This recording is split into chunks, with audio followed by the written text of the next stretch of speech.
Nós estamos meditando, né? Os irmãos que estão vindo pela primeira vez depois da pandemia, né? Culto presencial. Nós estamos em 2 Reis, no capítulo 20, e nós estamos meditando do 1 ao 8. Hoje, 2 Reis, peguei de onde eu deixei daquele tempo. Então, 2 Reis 20, hoje eu vou dar uma ênfase no versículo 3. Né? No primeiro encontro, nós falamos sobre o versículo 1, é a notícia da doença, que era para a morte. Fizemos um panorama ali. Quarta-feira passada, nós falamos sobre a importância da oração, né? Ezequias virou o rosto para a parede e orou ao Senhor. Hoje nós vamos falar sobre a importância do clamor e do choro, né? Olha o que diz o versículo 3. Ezequias falando com Deus através da oração. Lembra-te, Senhor, como tenho te servido com fidelidade e com devoção sincera. Tenho feito o que tu aprovas. E Ezequias chorou amargamente. Então nós queremos falar sobre o versículo 3, né? Eu quero chamar a atenção dos irmãos, das irmãs, da igreja nessa noite, para o versículo 3. Ezequias, ele começa uma oração e ele termina a oração com choro. É uma oração doída, é uma oração fervorosa, é uma oração poderosa. A oração de Ezequias, ela foi breve, mas o choro não. Ele chorou muito. Foi uma oração rápida, mas o choro foi intenso. O texto diz assim: e chorou muitíssimo. A palavra aqui, chorou, é a tradução de uma palavra hebraica que tem o sentido de chorar amargamente. Então, a primeira coisa que eu quero dar ênfase é nesse choro amargurado, né? Ele chorou, irmãos, de uma forma muito doída, vamos dizer assim. Ele chorou amargamente. E a outra ênfase, que é a tradução da palavra muitíssimo, revela que o choro, além de ser intenso, foi audível. Então, o choro dele foi um choro amargamente, foi um choro demorado, e ele gritou de chorar. Foi audível. Eu fico imaginando que quem estivesse perto daquele homem, ou os vizinhos, ouviram o grito desse homem em oração. Foi uma oração realmente muito quebrantado estava aquele homem de Deus, né? Amargamente e muitíssimo, ou seja, demorada. Ele chorou muito na presença de Deus. Ele se quebrantou muito na presença de Deus. Ele se humilhou muito na presença de Deus.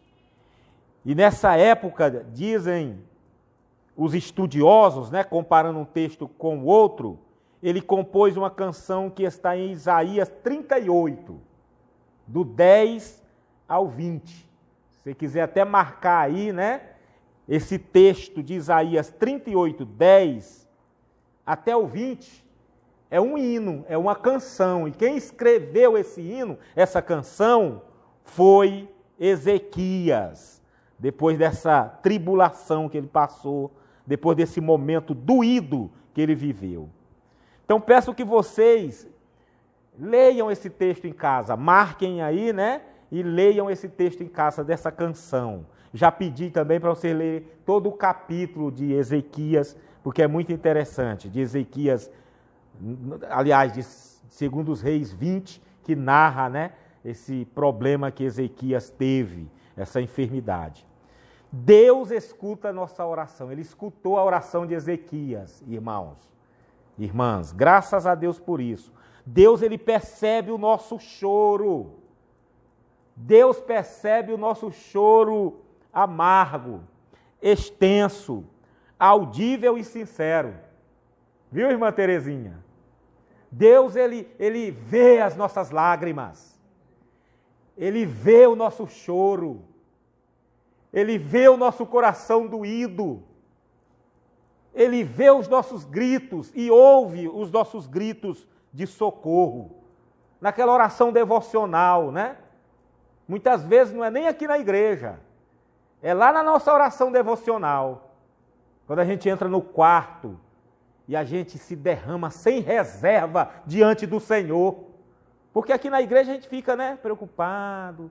De repente eu vou escandalizar, vou sujar aqui o olho, né? Vai borrar, né, as irmãs. Mas em casa, a gente se derrama diante do Senhor sem reserva. Sim ou não? Principalmente quando a gente está passando por uma luta. Quando a gente está passando por um momento difícil, no dia da provação, no dia mau, a gente se lança diante do Senhor sem reserva. E a Bíblia nos mostra aqui claramente que Deus vê o nosso choro. Que Deus bom. Ele escuta a nossa oração, o nosso grito.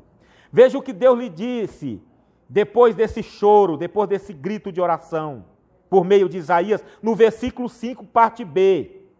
Vi as tuas lágrimas. O versículo 3 diz que o homem grita pedindo socorro, chora de uma forma intensa. E o versículo 5, Deus não resiste à oração desse homem, gente. Vi as tuas lágrimas. Quem viu as lágrimas do rei aqui, gente? Deus, falando através de Isaías. Eu vi as tuas lágrimas, Ezequias.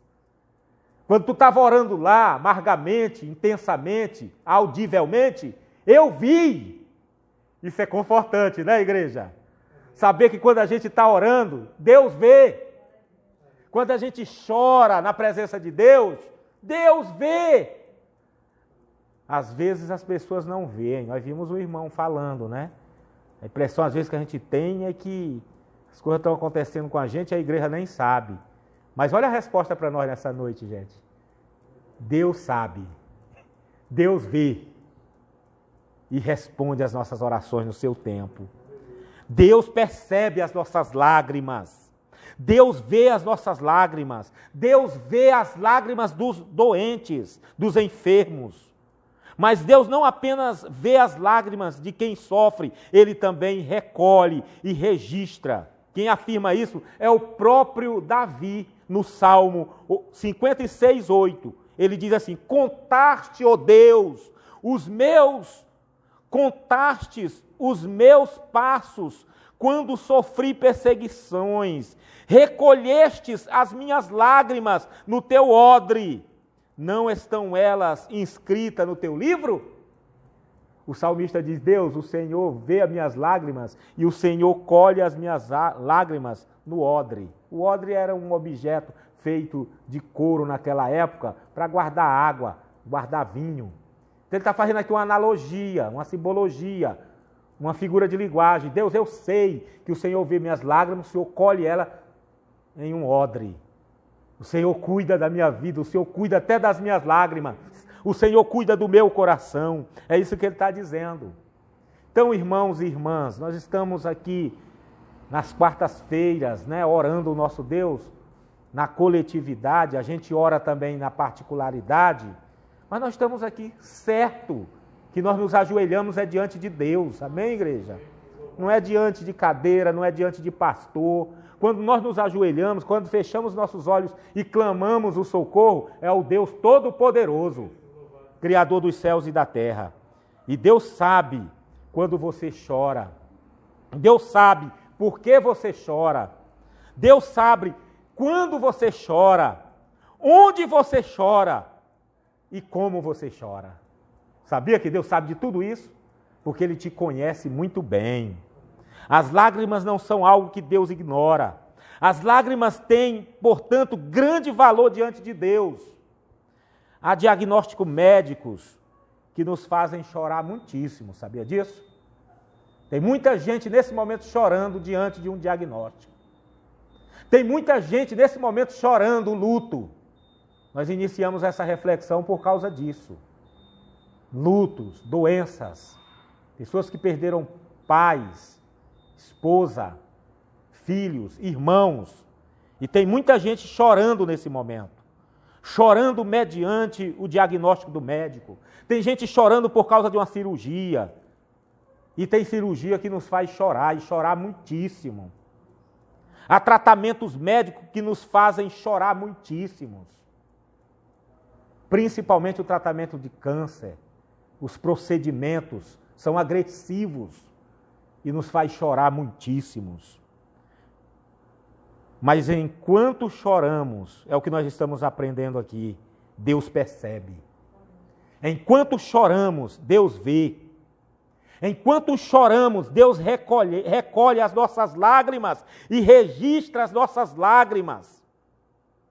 Mas não é apenas só isso. Ele também as enxuga. A Bíblia diz que Deus enxuga as nossas lágrimas, gente. Bem-aventurados que choram, porque serão consolados. Então Deus percebe o choro das pessoas doentes, das pessoas enfermas. Para concluir, porque é apenas uma reflexão que nós queremos separar 20 minutos aqui ainda para a oração.